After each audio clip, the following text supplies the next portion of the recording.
Pemirsa, tujuan berpuasa terutama di bulan Ramadan ini selain kita untuk beribadah ya, pastinya tiap orang itu punya goals masing-masing ya. Ada yang katanya pengen kurus, pengen langsing. Dipercaya katanya kalau berpuasa itu bisa bikin berat badannya jadi turun, badan jadi lebih langsing. Katanya seperti itu. Tapi kalau seandainya memang di bulan Ramadan ini Anda melakukan ibadah berpuasa, pemirsa, penting banget ya buat kita. Apapun tujuan Anda, mau kurus, mau langsing, tapi penting banget untuk menjaga keseimbangan gizi di dalam piring makan Anda. Karena seperti kita tahu di bulan puasa ini makannya pas sahur ya, pas jam 3 pagi gitu udah mulai masuk makanan yang biasanya tidur. Ini kan rasanya agak-agak begah. Tapi tetap aja nih kita harus mengatur pola makan dengan gizi yang seimbang di atas piring Anda. Pada pagi hari ini pemirsa bersama dengan saya Ali Renomas di acara Sehat Pagi, kita sama-sama akan membahas seputar pemenuhan gizi seimbang di bulan Ramadan. Sudah hadir bersama dengan saya ada Dr. Dewa Ayu Liona Dewi, spesialis gizi klinis. Kita sapa dulu Dr. Liona, pemirsa. Selamat pagi Dr. Liona. Selamat pagi.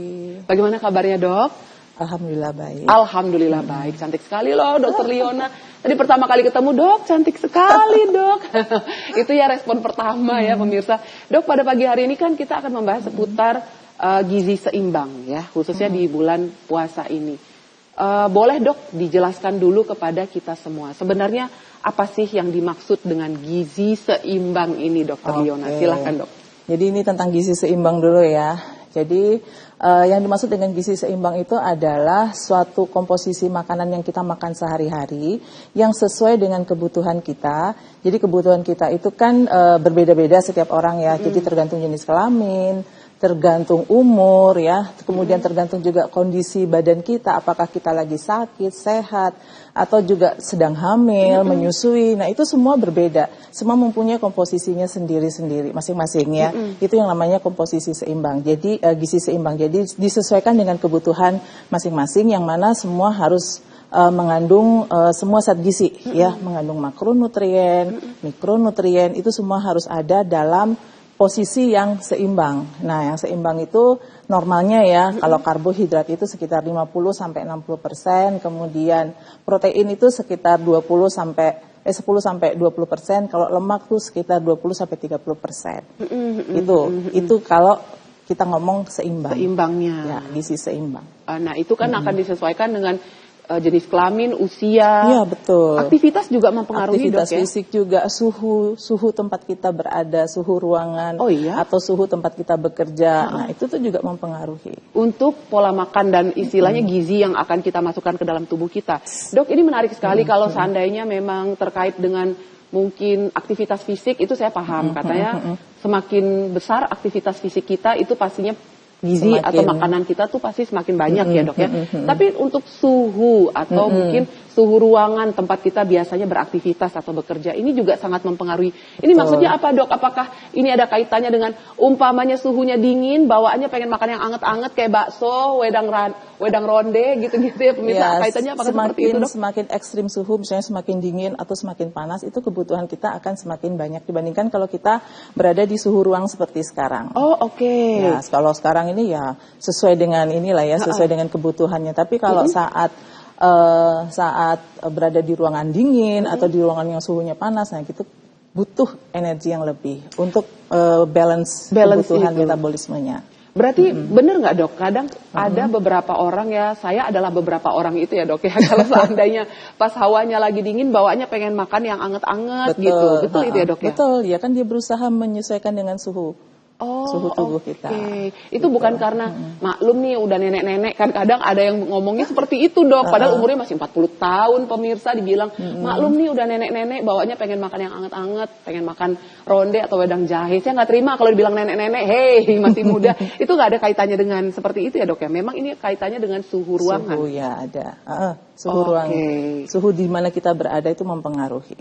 Nah itu dia. Kalau kita berada di ruang panas kan pengennya makan yang dingin-dingin. Betul juga ya dok ya, pengennya makan es krim. Kalau ruangan panas bener juga di pemirsa. Kalau kita lagi ada di tempat dingin atau di pegunungan, pasti pesennya yang anget-anget ya. Bener. Es teh anget, kok es teh anget? Iya, Teh anget. teh anget, jeruk anget gitu ya dok ya. Gitu. Oke, dok, tapi terkait dengan bulan puasa ya, di bulan Ramadan ini, untuk memenuhi gizi seimbang itu sebenarnya sulit atau tidak nih, Dokter Liona? Karena tadi Dokter Liona kan sempat jelaskan nih kebutuhan karbohidratnya sekitar 40% ya, 40 sampai 50%. 50 sampai 60%. Terus proteinnya itu sekitar 10 sampai 20. Nah, untuk di bulan Ramadan ini apakah sulit atau tidak, Dok, untuk memenuhi gizi seimbang seperti yang Dokter Liona katakan challenge itu? Challenge banget ya, untuk pemenuhan gizi seimbang di bulan Ramadan itu sangat menantang. Kenapa ya? Karena ya itu seperti yang tadi dikatakan pada Mbak Alia pertama, yaitu pada waktu sahur itu kan biasanya kita tidur, harus makan. Nah itu jadi kita sangat banyak sekali kebiasaan buruk pada saat berpuasa itu adalah skip sahur. Nah ketika skip sahur, tentu saja waktu makan yang tersisa tuh tinggal di setelah maghrib sampai menjelang tidur. Iya. Nah, bagaimana kita berusaha memenuhi kebutuhan gizi yang mestinya misalnya 2000 kilokalori hanya dalam waktu singkat seperti itu. Kita kan harus makan banyak jadinya dan itu akan membuat pencernaan menjadi nggak lancar. Nah, itulah makanya sangat challenge-nya itu terutama di sahur. Untuk pemenuhan kebutuhan gizi sepanjang hari itu. Kan sebenarnya kebutuhan gizi pada saat puasa dan saat tidak puasa itu sebenarnya sama. Ya, kebutuhan gizi, kebutuhan tubuh kita ini kan ya sama aja ya. Pada saat kita puasa dan pada saat kita tidak puasa itu semestinya sama. Yang berubah hanya jam makan. Yang berubah semestinya hanya jam makan. Cuman ya itu tadi tantangannya itu adalah di sahur. Sahur itu, apalagi pas biasanya enak-enak tidur gitu, dibangunin untuk sahur makan gitu ya dok ya. Aduh, tapi masih ngantuk, harus dipaksa. Udah selesai sahur tidur lagi dok. Jadi kan terkesannya kayak abis makan tidur ya kan, abis makan tidur. Nanti abis buka puasa, udah selesai kekenyangan ya kan, makan pas buka puasa nasi, mungkin es-esan, kolak atau kacang ijo, kelar itu udah selesai ibadah tidur lagi. Jadi akhirnya kayaknya mungkin aktivitasnya selain ibadah, ya kan, makan, tidur. Ibadah, makan, tidur. Ada beberapa orang yang memiliki ketakutan, dok. Kalau soalnya begitu, takut deh nanti saya jadi gendut gitu. Pengennya sih pas bulan puasa ini bisa langsing, bisa turun berat badannya. Itu bisa nggak, dok, dibikin seperti itu? Bisa. Bisa ya? Bisa. Itu terkait dengan mengatur pola makannya, mengatur apa yang dimakan. Kalau jam makan kan pasti sudah paten seperti itu ya, nggak bisa kita ubah-ubah. Pokoknya sahur, kemudian buka, kemudian maghrib, nah terakhir terus setelah salat tarawih. Jam makan kita tuh seperti itu kalau di jam puasa, di bulan puasa. Di bulan puasa. Sekarang tinggal apa yang dimakan. Nah itu yang akan mempengaruhi apakah seseorang bisa minimal dia mempertahankan berat badannya, atau ingin menaikkan atau menurunkan. Tergantung apa yang dimakan. Kalau jamnya kan sudah, pola makan itu kan jenis jenis yang dimakan, kemudian jumlah yang dimakan, sama waktu makan itu. Oke, baik kalau begitu. Dokter Liona, kita jeda sejenak ya. Pemirsa di rumah, bagi Anda yang ingin berkonsultasi langsung dengan Dokter Liona seputar pemenuhan gizi seimbang khususnya di bulan Ramadan, silakan yang ingin berkonsultasi langsung bisa via WhatsApp. Pemirsa, jangan lupa untuk selalu cantumkan nama, usia Anda, dan juga lokasi Anda di mana. Kami jeda sejenak, jangan kemana-mana, kami akan segera kembali sesaat lagi.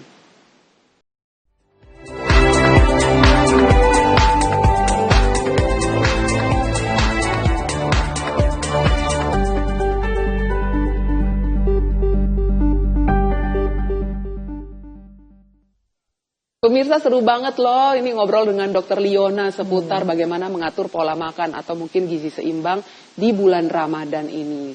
Kalau seandainya mungkin Anda salah satu orang yang saya nggak bisa makan banyak dok, soalnya saya itu tidak terbiasa sarapan. Terus bagaimana kalau seandainya dengan sahur ini, aduh mana udah ngantuk, boleh nggak ya dok ya ketika sahur ini saya cuma konsumsi umpamanya, mengkonsumsi atau minum susu saja gitu ya, sama telur ceplok gitu, tanpa nasi. Soalnya saya kalau makan nasi itu begah dok. Nah ini bagaimana Dokter Liona untuk istilahnya mengidentifikasi atau merespon orang-orang yang seperti ini, bagaimana dok? Jadi kalau bisa bisa skip sahur itu jangan ya. Jadi tidak boleh skip sahur. Kenapa kita tidak boleh skip sahur? Karena kita akan tidak ada asupan makanan dan minuman selama 14 jam ke depan. Jadi nggak boleh ada skip. Ya karena untuk yang setelah kita makan sahur ya, itu akan bisa menjadi sumber energi kita selama 4 jam ke depan. Oke. Ya kan, 4 jam ke depan. Nah setelah 4 jam, itu yang akan menjadi sumber energi adalah cadangan kita, glikogen namanya. Ya, Setelah cadangan. 4 jam itu ya? Setelah 4 jam yang digunakan oleh tubuh kita sebagai sumber energi itu adalah yang kita simpen di dalam cadangan tubuh kita, glikogen namanya, itu yang disimpan di liver dan di otot. Itu yang akan dipecah oleh tubuh kita untuk energi setelah 4 jam ke depan. Nah bayangkan kalau kita skip sahur. Iya. Ya, otomatis tubuh tuh akan langsung menggunakan cadangan yang ada.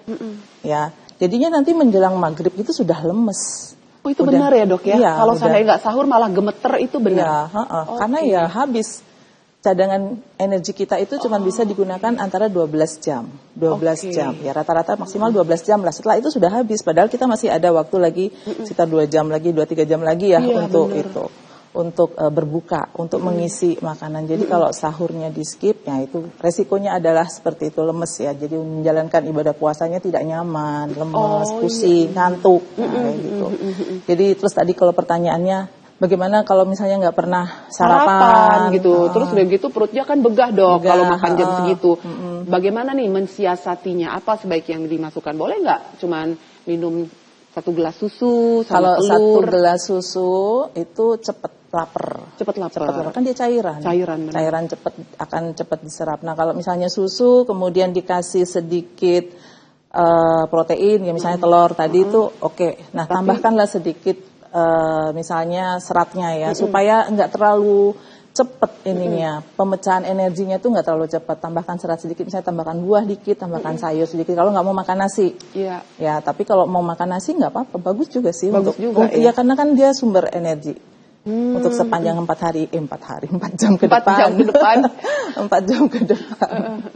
Gitu. Jadi memang paling penting ya dok ya, sebenarnya sahur itu paling penting ya pemirsa gitu. Makanya kalau seandainya kemarin itu pas puasa hari pertama dok, saya cerita nih kepada dokter Liona, anak saya tuh puasa hari pertama nggak bangun pas sahur gitu loh, ketiduran, padahal alarmnya tuh udah nyala terus tapi nggak bangun. Akhirnya puasa hari pertama itu gemeteran, lemes. Bener tadi yang dokter Liona katakan loh pemirsa, 3 jam atau 4 jam sebelum buka puasa itu gemeter. Anak saya itu gemeter karena tidak sahur. Akhirnya habis cadangannya. Itu tadi penjelasannya dari dokter Liona itu pemirsa. Jadi bagaimanapun juga tetap diusahakan untuk sahur ya dok ya. Dan untuk pemenuhan gizi seimbang pas sahur itu tadi dokter Liona katakan dikasih buah pun boleh ya setelah makan nasi. Boleh. Jadi tetap harus ada semua itu. Ya kalau kita mau ngomong ideal ya, jadi harus ada karbohidrat, protein, lemak, serat, sama air. Itu harus ada. Untuk airnya itu berapa banyak? Nah, airnya itu supaya gampang menghitungnya ya. Jadi 2-3 gelas sahur, 2-3 gelas pas buka. Kemudian sisanya lagi sepanjang malam sampai menjelang tidur. Oh, oke. Ya, jadi kita kan butuh 8 gelas ya. Iya, tapi gelasnya bukan gelas kecil ya, Dok ya? Kan gelas yang 250 cc. Yang 250 itu ya, Dok ya? 250 cc ya. Oh, bukan gelas kecil pemirsa, gelasnya itu yang lumayan ya ukurannya. Jadi itu bisa diminum 2-3 gelas pas sahur ya, Dok ya? Ya biar gampang ingetnya 2-3 pas sahur, 2-3 pas buka. Terus nanti setelah itu maghrib dan sampai salat tarawih selesai itu mau menjelang tidur itu sisanya. Misalnya cuma bisa 2. Misalnya sahurnya bisa 2, kemudian bukanya bisa 2, maka kan masih 4 gelas yang belum. Nah, itu harus dipenuhi dari maghrib sampai menjelang tidur. Ini hanya untuk air putih saja kah? Atau bisa digabung dengan umpamanya air seperti zaman sekarang kan banyak air es degan gitu ya, atau air es buah-buahan termasuk itu ya. Pokoknya kebutuhan cairan kita didapatkan dari itu tadi ya, air putih. Kemudian kalau misalnya mau minum air mineral yang isotonik, cairan isotonik itu juga bisa, air degan gitu bisa, itu termasuk. Dok, ada kan beberapa orang itu kasusnya pas sahur itu tidak bisa makan banyak, Dok. Umpamanya nih mereka ini kebutuhan kalorinya ini lumayan ya, Dok ya. Let's say mungkin kebutuhan kalori harian mereka itu sekitar 2.000 kalori. 2.000 kilokalori. Ya. 2.000 kalori itu kan menurut saya lumayan banyak ya. Dimana kalau ramen Jepang aja tuh satu porsi aja tuh 1.200 kalori tuh. Saya udah hitung tuh pemirsa. Saya soalnya seneng banget penggemar kan. Ya? Iya, penggemar saya harus kalori counting soalnya untuk menjaga badan ya dok ya. Nah, dengan mereka itu yang mungkin istilahnya kebutuhan kalorinya tinggi, tapi di sahur itu mereka tidak bisa makan banyak, bagaimana cara mensiasatinya nih Dokter Liona? Padahal kebutuhan kalori tubuh mereka tinggi nih dok. Ya, jadi sahur itu kita makannya bertahap ya. Iya. Biasanya mulai bangun tidur jam berapa? Jam 3. Jam 3. Jam 3, nanti selesai jam setengah. Jam selesainya 5. Itu jam 4 lewat. 4 lewat, hampir menjelang setengah 5. 4 lewat 10 tuh udah imsak biasanya dok. Itu tuh dibagi. Jadi jangan langsung makan banyak baru bangun tidur makan sedikit. Nanti menjelang imsak itu makan lagi. Ya, itu untuk pemenuhan yang ini ya, untuk pemenuhan yang sahur. Ya, jadi kalau memang kebutuhan kalorinya banyak, maka yang dipilih itu adalah makanan-makanan yang memang padat kalorinya. Seperti apa tuh dok? Nasi. Nasi itu ya? Nasi, kemudian ada lauk pauknya. Ya lauk pauknya 2 macam ya. Misalnya nabati hewani, misalnya ada ayam, ikan, tahu, tempe. Nah gitu. Itu jadi dan mengolahnya itu dengan sedikit minyak. Ya, sedikit minyak, jadi ditumis-tumis gitu ya. Kemudian untuk buahnya pilihlah yang juga kalorinya padat ya, misalnya durian gitu ya dok ya, nggak boleh. Pagi-pagi sudah makan durian, langsung mules kan. Misalnya apa? Alpukat gitu. Alpukat, terus bisa juga pisang untuk buahnya, pisang. Terus kacang-kacangan juga bisa dimakan pada saat sahur, kan kalorinya tinggi kacang, misalnya almond gitu kan tinggi. Per 100 gram kacang almond tuh 500 kilokalori. Oh, per 100 gram itu 500 kilokalori. Ya lumayan lah untuk nambah-nambah kalau memang untuk orang yang kebutuhan kalorinya besar. Ya, hariannya besar, yang nggak bisa makan banyak. Jadi padat kalori jadinya makan sedikit tapi kalorinya banyak dapatnya. Ini dia, makan sedikit tapi kalorinya banyak. Ini mungkin yang kita semua ini perlu sama-sama belajar ya pemirsa. Karena ternyata tidak selalu loh makanan itu yang tampaknya banyak itu kalorinya tinggi. Bisa jadi sayur kan, sayur kan banyak begitu kalorinya rendah. Tapi kalau seandainya kadang ada makanan yang kelihatannya kecil tapi kalorinya tinggi. Ini bisa jadi pilihan ya atau mungkin solusi bagi Anda yang akan menjalankan ibadah puasa, terus memiliki kebutuhan kalori hariannya itu lumayan tinggi, berarti pas sahur itu harus pandai-pandailah memilih makanan yang memang kalorinya tinggi. Iya, dan kalau memang nggak bisa banyak makan di sahur, gitu loh. Kalau dia bisa makan yang lumayan porsi besar di sahur ya nggak apa-apa sih. Nggak apa-apa. Maksudnya pemilihan makanannya lebih simpel, lebih gampang. Timbang mereka yang nggak bisa makan banyak tapi harus sahur dan kebutuhan kalorinya tinggi. Pilih-pilih tuh makanan yang padat kalori. Gitu. Tapi bukan duren ya pemirsa, buahnya bukan duren. Baik kalau begitu. Dok, nanti ketika saya kembali saya mau bertanya ya kepada Dokter Liona, kira-kira ada nggak nih dok makanan yang mungkin sebaiknya dihindari ketika kita sahur supaya nanti puasanya itu lancar sampai berbuka puasa tidak ada keluhan apapun. Sesaat lagi ya pemirsa, jangan kemana-mana, tetap di Sehat Pagi.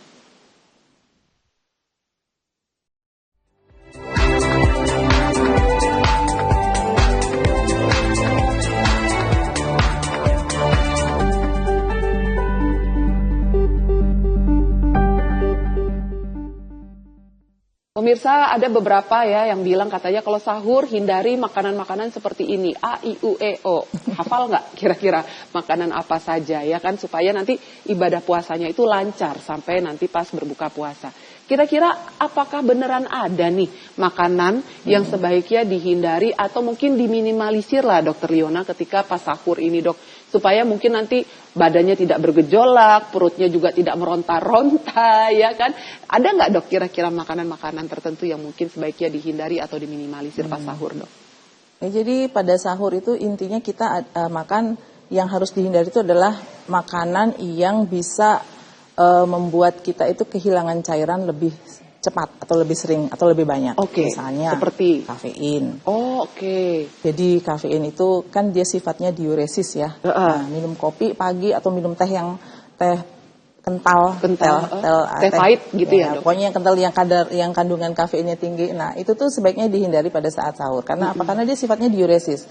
Akan membuat kita kencing pipis-pipis terus sepanjang hari. Akhirnya habislah cairan tubuh kita. Sedangkan tubuh kita tuh tidak bisa menyimpan cairan. Beda dengan makanan ya, tubuh kita bisa menyimpan makanan. Jadi kalau kita makan makanan yang mengandung karbohidrat itu nanti akan disimpan di liver dan juga di otot dalam bentuk glikogen.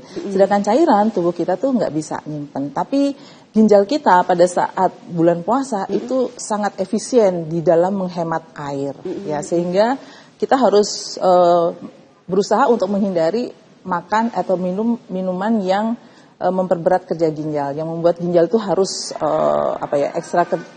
ekstra bekerja untuk mengeluarkannya. Jadi yang itu yang tadi mengandung kafein, terus minuman bersoda yang mengandung alkohol, dan yang kalau makanan yang asin-asin. Yang asinnya itu sama itu juga, dia sifatnya dia membuat tubuh kita menjadi dehidrasi. Yang asin itu. Oh, makanan yang asin-asin kan zaman sekarang tuh banyak ya sejenis kayak peletian, keripik singkong yang asin-asin gitu, sebaiknya dihindari ya dok ya? Iya, jangan makan di pagi hari. Jangan makan di pagi hari atau pas sahur. Terus yang makanan pedas juga ya, makanan pedas itu kan dia mengiritasi lambung kita, nanti nggak enak perutnya sepanjang hari. Bahkan kalau misalnya sangat sensitif bisa diare. Nah kalau diare kehilangan cairan. Ya jadi makanan pedas, kemudian makanan yang tadi ada alkoholnya dan alkohol. Makanan yang ada sodanya, ada kafein, nah itu juga harus dihindari. Bagaimana dengan makanan-makanan berkuah itu? Apakah mungkin sebaiknya, kan zaman sekarang saya suka lihat ya di iklan-iklan di TV ya dok ya. Itu kalau sahur itu mereka menyediakan makanan-makanan yang anget, yang berkuah gitu. Itu apakah disarankan atau bagaimana tuh Dokter Liona? Ya betul, bagus sekali karena makanan yang berkuah itu kan ada menambah cairan ya. Jadi buah-buahan pun dipilih buah-buahan yang berair banyak pada saat sahur. Ya lumayan lah itu untuk menambah hidrasi tubuh kita. Gitu. Buah-buah yang punya air banyak ya? Ya, buah-buahan yang kandungan airnya banyak.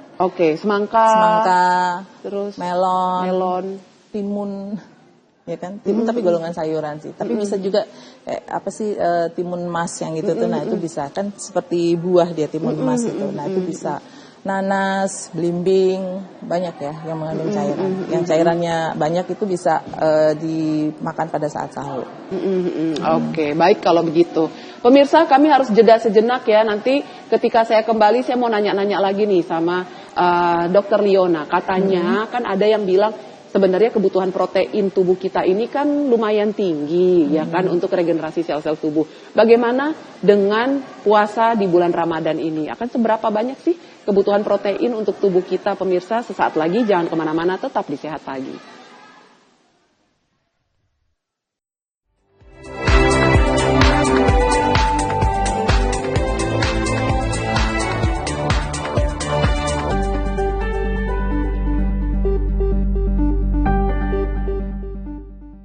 Pemirsa, sekarang saya ingin bertanya kepada Dokter Liona untuk kebutuhan protein terutama ya di bulan puasa Ramadan ini. Apakah kebutuhan protein tiap orang itu beda-beda Dokter Liona atau bagaimana nih dok? Karena tadi Dokter Liona sempat jelaskan kebutuhan protein itu kan sekitar 20 sampai 30 ya? 10 sampai 20. Nah, apakah bisa kebutuhan protein itu meningkat disesuaikan dengan mungkin postur tubuh seseorang, usia, atau mungkin ada punya kondisi penyakit tertentu. Nah, ini bagaimana Dokter Liona? Ya, jadi mengenai kebutuhan protein, jadi kebutuhan protein itu ada ukurannya. Ya, makanya kan berbeda-beda setiap orang. Kenapa berbeda-beda? Karena ukuran tubuh manusia itu yang beda. Ya.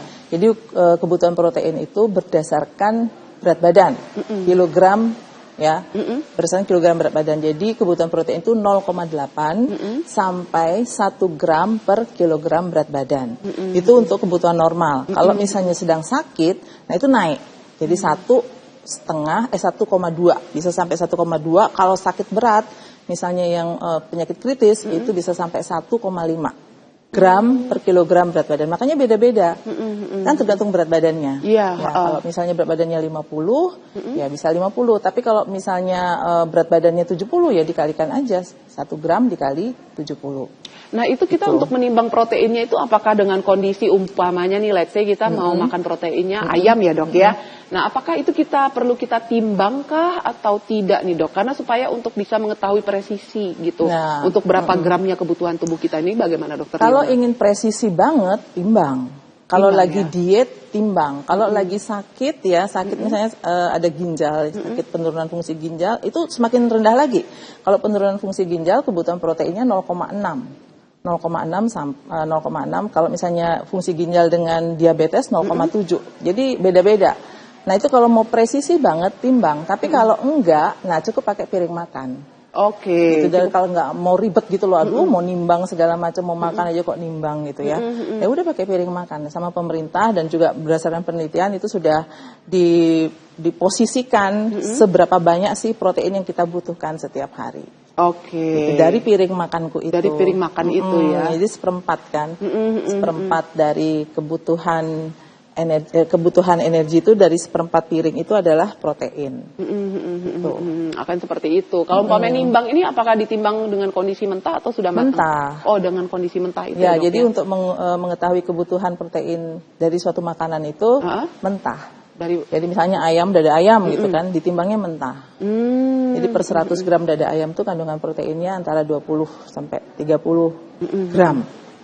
Dok, tadi kan kita pas lagi jeda itu sempat menarik juga nih kita ngobrol ya pas lagi jeda ya dok ya. Katanya kan saya sempat bilang, dok ini kalau di bulan puasa kan mereka banyak banget nih yang pengen berlomba-lomba melangsingkan badan, ya kan. Berat badannya udah turun, ih asik nih aku baru berapa hari puasa, berat badanku udah turun banyak loh, udah turun 3 kilo gitu. Nah dok, apakah tadi penjelasannya dokter Liona menarik sekali nih ketika dikatakan bahwa oh itu yang turun itu berat badan itu belum tentu lemak. Bisa jadi itu adalah cairan. Biasanya tuh kalau umpamanya puasa pas minggu-minggu pertama, itu penurunan berat badan itu bisa banyak banget tuh. Ya, nah, bisa. boleh dok dijelaskan dulu kepada kita semua. Kenapa pas awal-awal minggu puasa, itu penurunan berat badan bisa sangat drastis terjadinya. Nah, silakan dok.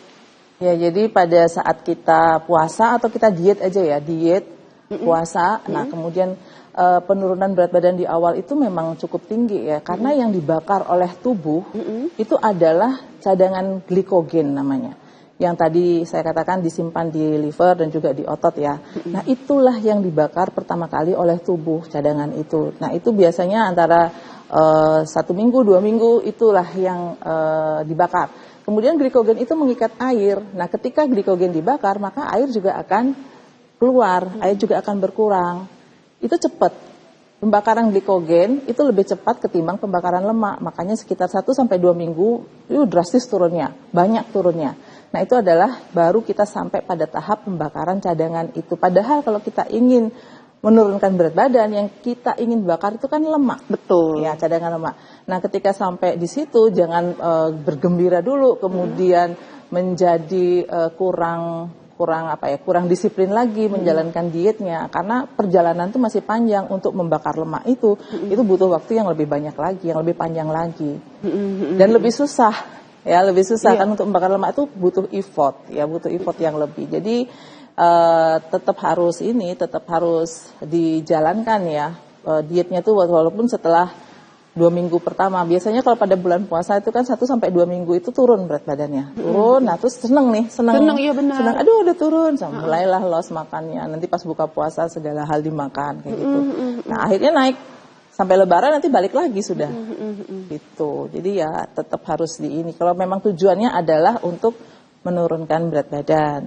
Nah itu ada tipsnya ya untuk itu yang gimana dok tipsnya? Ini kita suka nih kalau tips-tipsnya. Yang ingin menurunkan berat badan ya. Jadi biasanya kan kita itu sahur makannya lengkap. Sekitar 40% dari kebutuhan harian itu harus terpenuhi pada saat sahur. 40% dari kebutuhan harian ya. Okay. 60% itu harus terpenuhi pada saat kita berbuka. Buka sampai menjelang tidur ya, itu 60%-nya.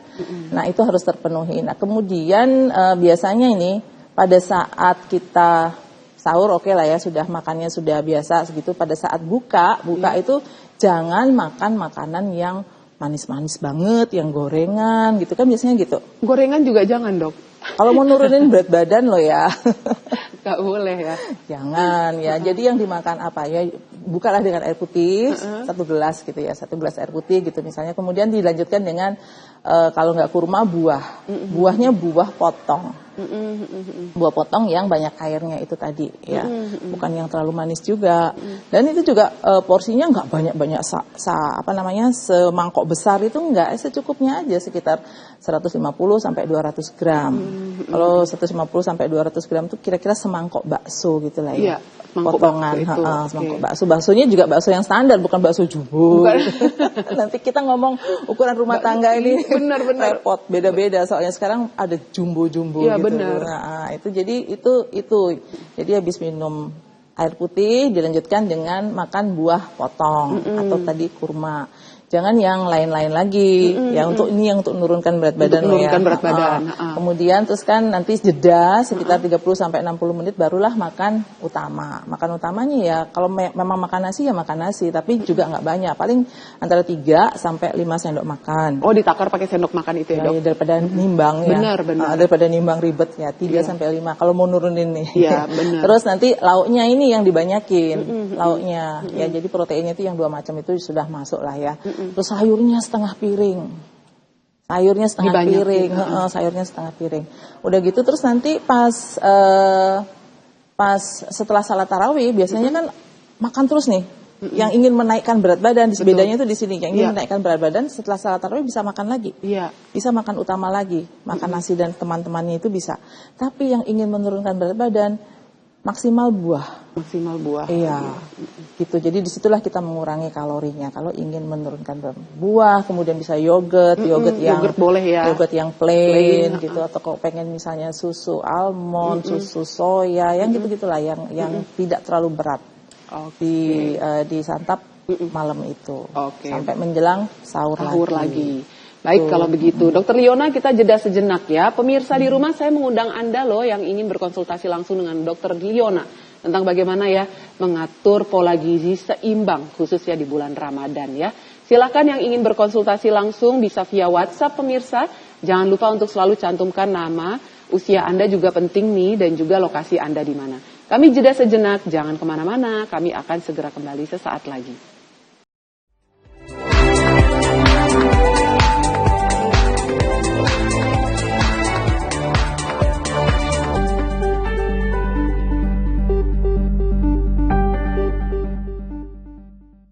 Pemirsa, terima kasih ya sudah stay tune terus ya di Sehat Pagi. Dan sekarang saya mau menyapa ada Bapak Bambang yang ada di Semarang. Selamat pagi Pak Bambang. Dok, saya mau bertanya, untuk penderita asam lambung nih atau reflux ya dok ya, mohon arahannya supaya tidak kumat di bulan puasa. Kira-kira apa nih dok menu yang harus dihindari? Silakan Dr. Liona untuk Pak Bambang yang ada di Semarang. Jadi bagi penderita MAH itu sebenarnya harus dipastikan dulu kondisinya itu memungkinkan atau tidak untuk berpuasa.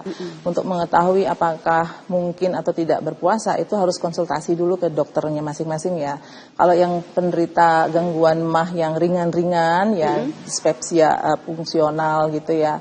Nah, itu tuh masih bisa berpuasa. Tapi kalau sudah ada luka ya, lambung, nah itu nggak bisa. Oh, itu nggak bisa berpuasa dok? Sebaiknya jangan berpuasa. Kalau yang seperti itu. Jadi yang untuk menentukan bisa tidaknya konsultasi dulu ke dokter masing-masing. Kemudian pada saat misalnya dokternya sudah oke, Anda boleh berpuasa, silakan berpuasa. Nah, bagi mereka yang penderita asam lambung, makanan yang harus dihindari itu adalah makanan-makanan yang sifatnya bisa meningkatkan asam lambung, meningkatkan produksi asam lambung, yang bisa mengiritasi lambung kita. Misalnya makanan-makanan pedas, ya, makanan pedas itu sudah nggak boleh. Makanan pedas yang dari cabai, yang pedasnya dari merica, nah itu juga termasuk. Ya, merica itu lumayan mengiritasi ya. Nah, kemudian makanan-makanan yang terlalu berlemak. Ya, terlalu berlemak, goreng-gorengan itu. Goreng-gorengan plus goreng tepung. Itu sebaiknya jangan. Goreng-gorengan sama goreng tepung itu ya, dok ya? Karena dia semakin memperberat proses pencernaan, bisa meningkatkan asam lambung. Kemudian makanan-makanan yang mengandung kafein. Ya, itu juga harus dihindari. Karena dia itu juga termasuk yang meningkatkan asam lambung. Nah, kemudian setelah makan jangan langsung tidur.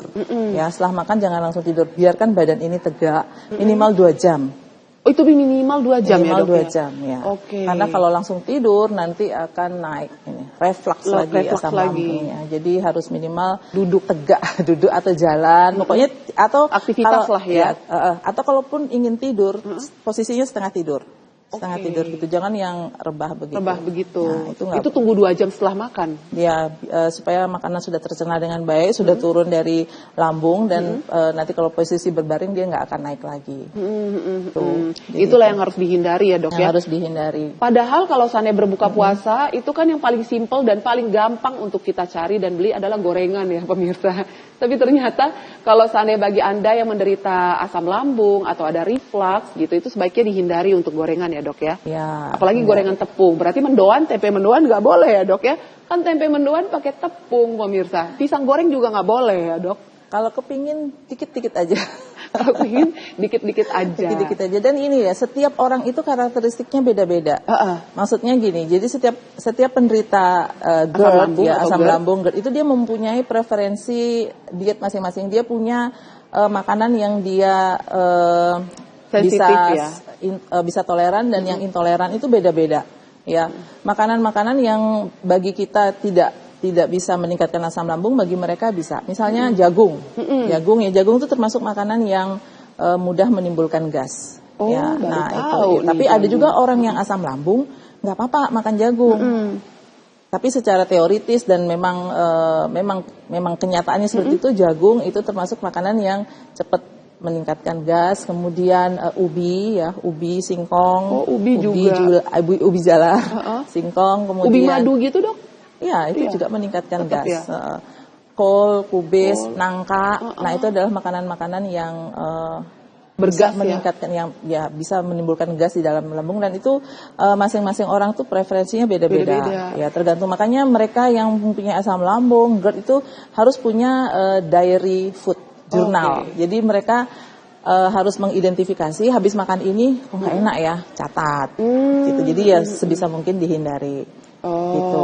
Jadi harus ada diary. Mereka biasanya punya diary sih. Kalau Iya. yang sudah penderita lama tuh dia tahu. Udah tahu Saya ya. nggak bisa ini dok, ini coklat, Oke. ya kacang-kacang, itu tuh Pokoknya harus ada sayuran food yang diary. terlalu berserat, nah Oh, justru seratnya ada juga tinggi, bisa sawi gitu tuh ada yang naik asam lambungnya.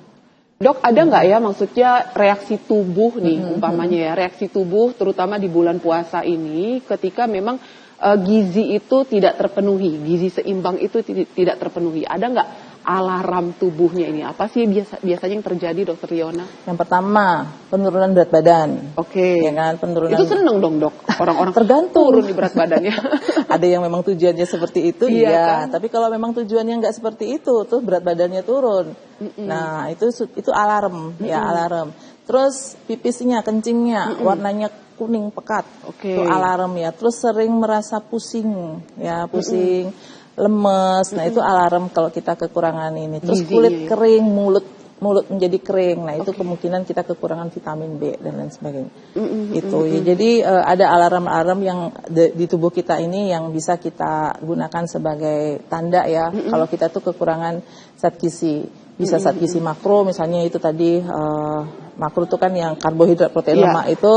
Nah, itu berat badan turun padahal kita tidak menginginkan hal itu. Nah, kemudian kalau yang mikro ya seperti itu tadi, misalnya kok rambutnya rontok ya, gitu ya. sisiran kok tambah banyak, rambutnya rontok, terus kulitnya menjadi kering, sudut-sudut mulut menjadi kayak cracking gitu, crack pecah-pecah gitu. Nah, itu kemungkinan itu mikronutriennya sudah terpengaruhi, sudah defisien, sudah kurang. Oke, baik kalau begitu. Dokter Liona, kita jeda sejenak, nanti ketika saya kembali, saya mau bertanya nih kepada Dokter Liona. Dok, umpamanya nih pas sahur, kan kalau seandainya kita nggak ada waktu ya untuk ibu rumah tangga untuk memasak sayur nih umpamanya, bisa nggak sayur itu kita gantikan dengan buah-buahan aja, Dok? Kan sama-sama seratnya. Nah, apakah ini bisa atau tidak pemirsa? Sesaat lagi, jangan kemana-mana, tetap di Sehat Pagi.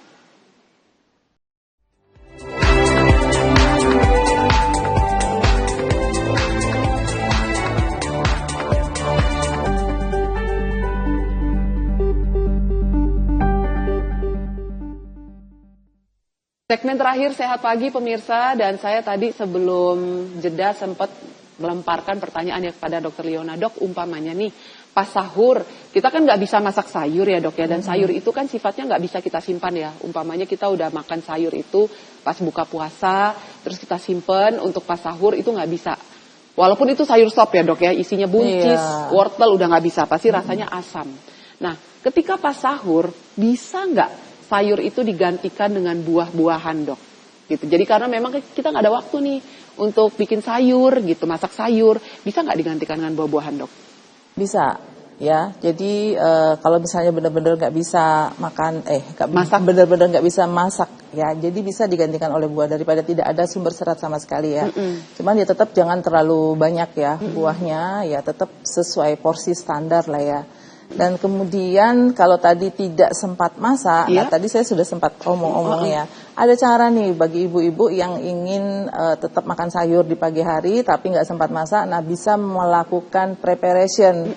Ya preparation kalau bagi yang suka salad ya, bagi yang suka salad itu bisa banget. Jadi kita bisa potong-potong sayur, ya selada, kemudian apalagi biasanya pakai wortel, kemudian pakai kol gitu ya, kol ungu, kol putih, apalagi itu jagung misalnya, biasa jagung manis gitu ya jagung dok? Manis yang sudah dibakar, dikukus dulu gitu.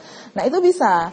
Jadi bisa disiapkan, dimasukkan ke dalam kontainer-kontainer yang tertutup gitu, kemudian ditaruh di chiller. Di chiller itu jadi itu kita sekali siap, misalnya hari Minggu, ada Sabtu atau hari Minggu kita siapin untuk satu keluarga gitu, tapi kontainer kecil-kecil gitu ya, jangan yang besar-besar gitu. Nah nanti itu dimasukkan ke chiller, itu bisa sampai 3 hari. Bisa sampai 3 hari untuk kita sahur ya. Sahur ya, pokoknya lumayan lah ya, ada seratnya. Gitu. Lumayan kalau begitu. Terakhir dok, dari saya nih pertanyaannya, kasih kita tips dok, bagaimana caranya untuk mengatur pola makan dan juga pola gizi seimbang khususnya di bulan Ramadan ini. Silakan Dokter Liona.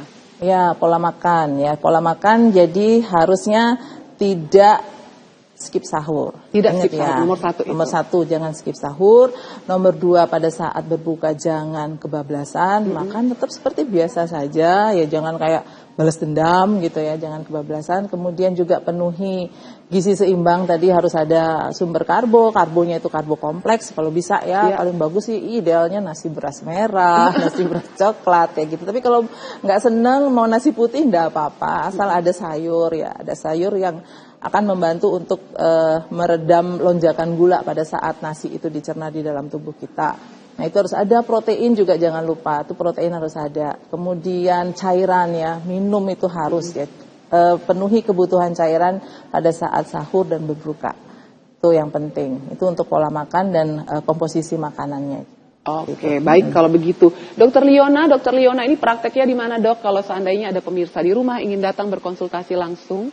Saya prakteknya di Rumah Sakit Husada Utama Surabaya setiap hari. Nah biasanya saya praktek antara jam 11 ya, 11.30 sampai selesai. Setiap hari dari Senin sampai Sabtu. Senin sampai Sabtu ya dok ya? Sabtu. Dari siang itu ya dok, sampai selesai. Baik kalau begitu, Dokter Dewa Ayu Liona Dewi, spesialis gizi klinis. Terima kasih banyak ya Dokter Liona. Sudah mau meluangkan pagi harinya dok. Sehat selalu ya dok. Sama-sama. Semoga kita bisa jumpa di lain kesempatan Dokter Liona. Oke. Terima kasih pemirsa sudah menonton acara Sehat Pagi. Memang kalau seandainya kita menjaga pola makan atau mengatur pola makan dengan gizi yang seimbang, itu kayaknya tiangnya itu adalah di ibu ya. Jadi di istri yang memang harus pandai-pandai nih, pintar-pintar untuk mengatur pola makan dengan gizi seimbang. Supaya puasanya pun lancar tanpa ada keluhan apapun. Dan juga goals dengan badan sehatnya juga tercapai pemirsa. Sehat selalu ya jiwa dan raganya. Alia Renomas pamit pemirsa, sampai jumpa.